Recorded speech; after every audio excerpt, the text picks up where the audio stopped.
Hey guys, what is up? It is the Fast Break Report here, bringing you guys another vlog.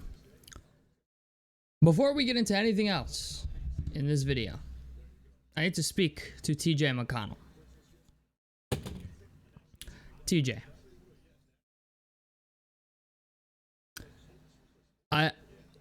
you're easily I would say my favorite pacer as a whole, okay? If I ever, in my life, see you apologize to fans who were talking shit about you at the end of a quarter, ever again in my life, we're gonna have problems. You need to stand on business. I get it. You're not from New York, so I'll let you slide this one time. All right? I'm King Petty, okay? When someone is talking shit to you that you can't shoot, and then you shout back at them, and then you apologize to them at the end of the quarter. No, we stand on business. Okay, this is what we do now. This is what we do in Indiana. We stand on fucking business, which the team did not do tonight. The team did not stand on business tonight. They did not. Okay? There was a lot of things, like the one thing I don't understand is the first quarter looked relatively good, okay? First quarter looked good. We went up by, I don't know, 11, 12 points. And towards the end of the second quarter, we had given up that lead. Then the second half comes, and we get up again. I think getting up by like maybe 10 or 11 points again. Then we enter the fourth quarter with Orlando down by 4, and we lose this game by 4 points. Now, this was relatively low scoring. Orlando is a good defensive team. However, they are missing Paolo Banchero. I said when Paolo Banchero went down that we have to try to win these games against Orlando if we see them in the playoffs. Now, here's the thing, okay?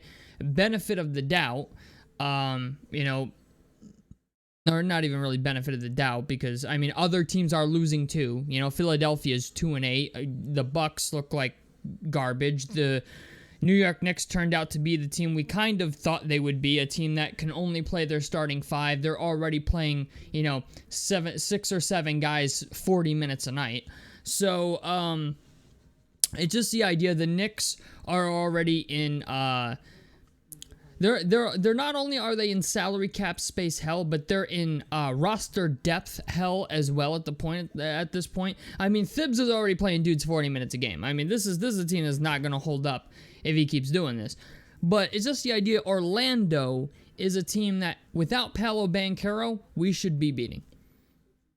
Now, there was a couple good moments in this game. Like, Pascal Siakam has improved significantly from the three-point line. I mean, I don't know what he's shooting on the season from three-point range, but I'm pretty positive it's a ridiculous percentage. I think it's like 44% or something crazy like that.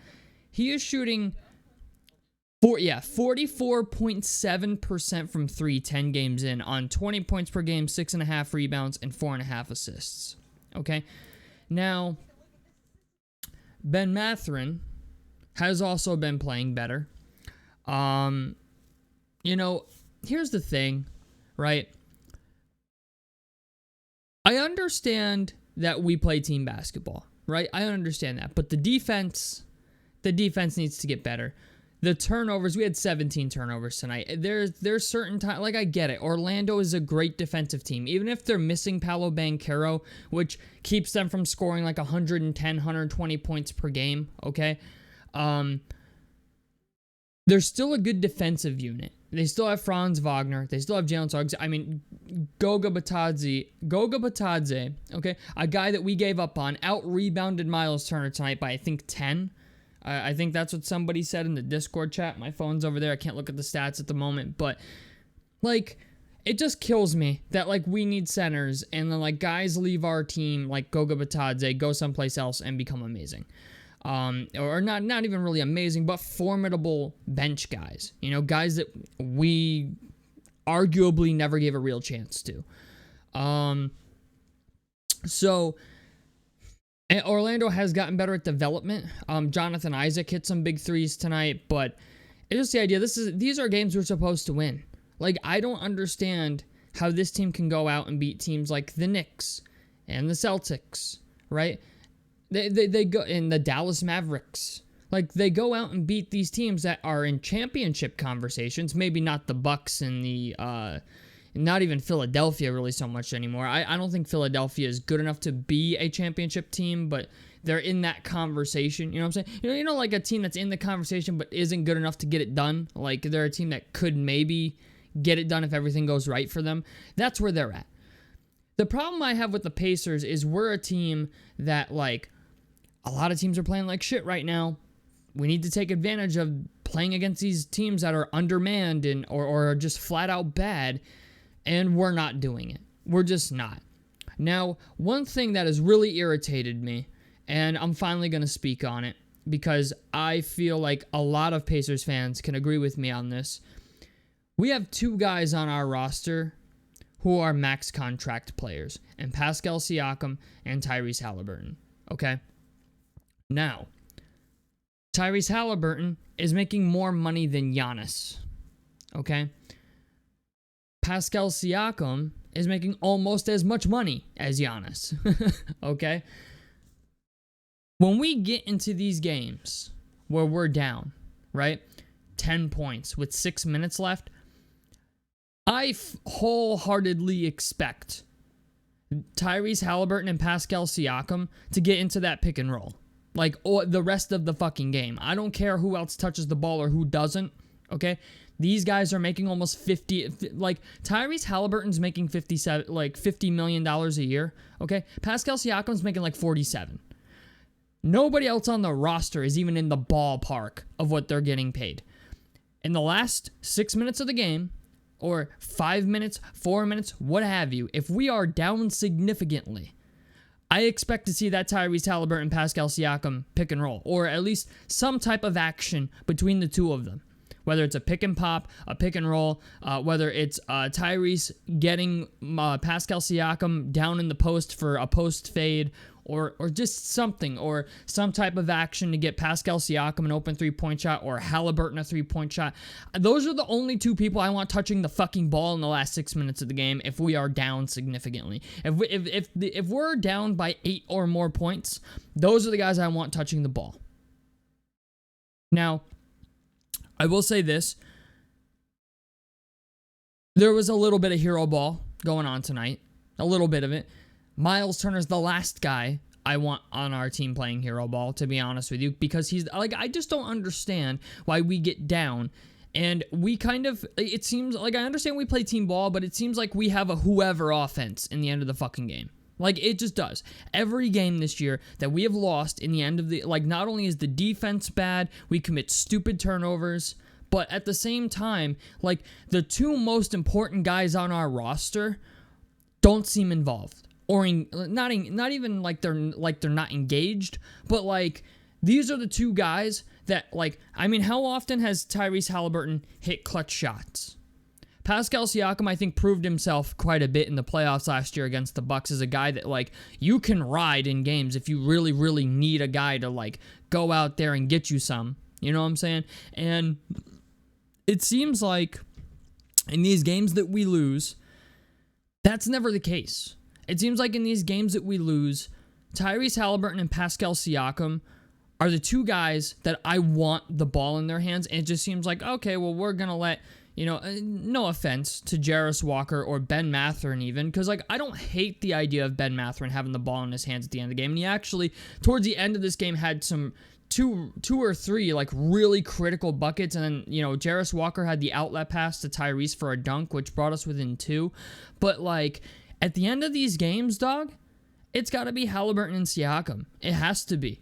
Like, if you want to win these games, it has to be. They're your two best players. So, like, I don't know why Miles is putting the ball on the floor with, like, you know, 6.5, 7 minutes left in the game, trying to put the ball on the floor and get to the basket. Or he's trying to just take contested jump shots, or I mean, like, it's just like Miles Turner has a job on this team, and yes, he has gotten better at certain things. He's, I thought like we saw some flashes of brilliance with his passing a little bit in the start of the season. Don't really know where that's kind of gone, but like he had some saucy looking passes in the very early days of the season. But now it just seems like, okay, like I know Miles has been on a little bit of a heater recently, but it's just the idea, like, even though he's good, like I said, I think that's above his if it's above Miles Turner's pay grade, I think it's above Benedict Matherin's pay grade and everybody else on the roster. Okay, like, and I honestly, even in those late game situations, my go-to guys down the stretch at this point, I think would be, I feel like Siakam is like the go-to guy down the stretch if you need a bucket. Then there's Halliburton, and then Mathurin. And then we can talk about Miles Turner or, anybody else, Aaron Nesmith, what have you. But it's just the idea, the two guys on our roster who get paid the most amount of money are not the guys with the ball in their hands at the end of the game, and that bothers the ever-living piss out of me. Because if you look at every other team in the league, okay, who's got the ball in their hands down the stretch for OKC? SGA.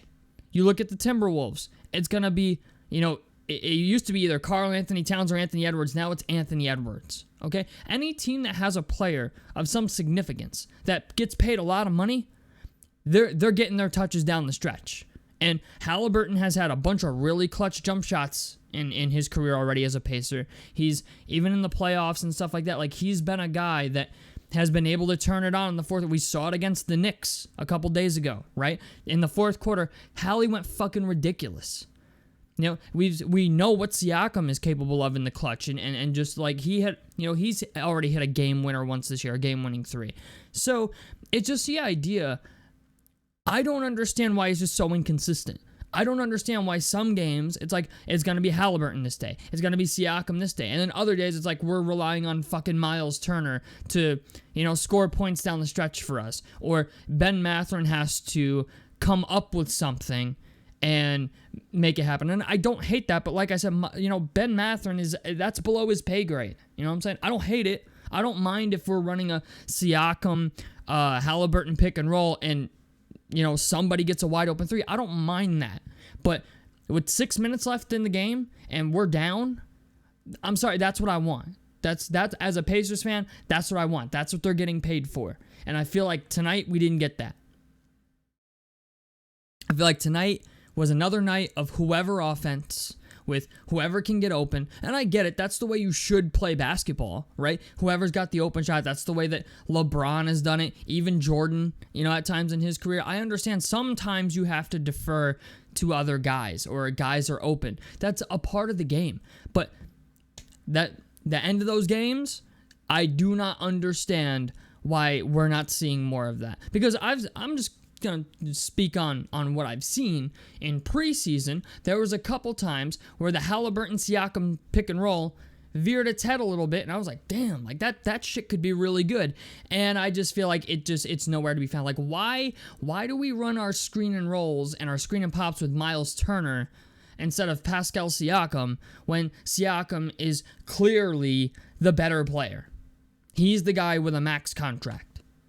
So that's what bothers me about this. I don't hate the Benedict Mathurin end of game situations because I know he wants those moments. And honestly, I feel like we should probably give them to him if he wants them, just to be like just to show him that we trust him with it.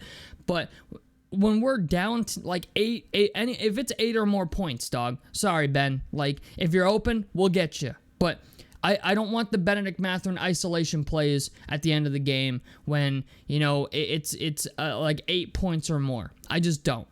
Even if it's 6 points or more, I don't. You know what I'm saying? I want Halliburton, I want Siakam, and then Mathurin. Or Siakam, Halliburton, then Mathurin. That's the order that I would prefer it in. I mean, honestly, you could make an argument for Halliburton over Siakam and Siakam over Halliburton. Either or. It has to be one of those two guys and then Mathurin. And we're just not getting that. So this is another game that we lost that I feel like we should not have lost. And defense has to be better. Turnovers have to be better. I don't have the stats in front of me at the moment, but I felt like we played an okay game. It just, I felt like we weren't super aggressive. I felt like there was a lot of just bad shots taken in this game. The offense was especially at the end of games, like we are like the kings of choking a lead in the fourth quarter. For whatever reason, the fourth quarter just has to be better. We suck at winning fourth quarters. And that's why, and I think because we don't go to Halliburton and Siakam, like deliberately, like, and not only that, but Siakam's good enough where if you get him in the post and he makes a couple of those post fades, because we know that shit is automatic, okay? If you put Siakam in the post enough at the end of those games, they're going to have to double him at some point. You know, I'm not going to lie, there was a couple boneheaded plays on Benedict Matherin's part in this game as well, too. There was a time where he took a three-pointer when Siakam had Jalen Suggs posted up underneath the basket, and instead of getting the ball to Siakam, he took a three and missed it. But it's just the idea, like, I expect those things out of Ben still. You know, he's matured more as a player. The defense has looked better out of Ben Mathurin, regardless of what you think of him, okay, on the defensive end. It has been better effort-wise. So I can't be super mad at Ben, because even in the end of this game, like, he pulled out a three-point play, and then I think he had like 5 points in the final, like, end of that game to really close the gap and get us like within 2. But it's just the idea, Ben is getting there. Ben is not there yet. And I like that Rick trusts him in end-of-game situations. Not like he really has a choice at this point with, you know, Aaron Nesmith and Andrew Nembhard being out until December. We're a banged-up team. I'm going to call it what it is. You know, like, but at the same time, that's not an excuse. You know what I'm saying? Like, I don't want to make excuse, oh, we lost this game because we didn't have Nembhard, or we didn't have Nesmith, or we don't have Wiseman, or we don't have Isaiah Jackson, right? I don't want to be the YouTuber of excuses, but I feel like you can't make excuses when you have 2 guys on your roster making almost $50 million, and for whatever reason, you just refuse to go to them down the stretch. So, that's my opinion on that. Hopefully next game is better. We'll have to wait and see what that brings. But tell me what you guys think about this down below in the comment section below. Like helps me out. Subscribe if you guys want to see more on the Fast Break Report. And I'm out of this motherfucker. Peace, guys.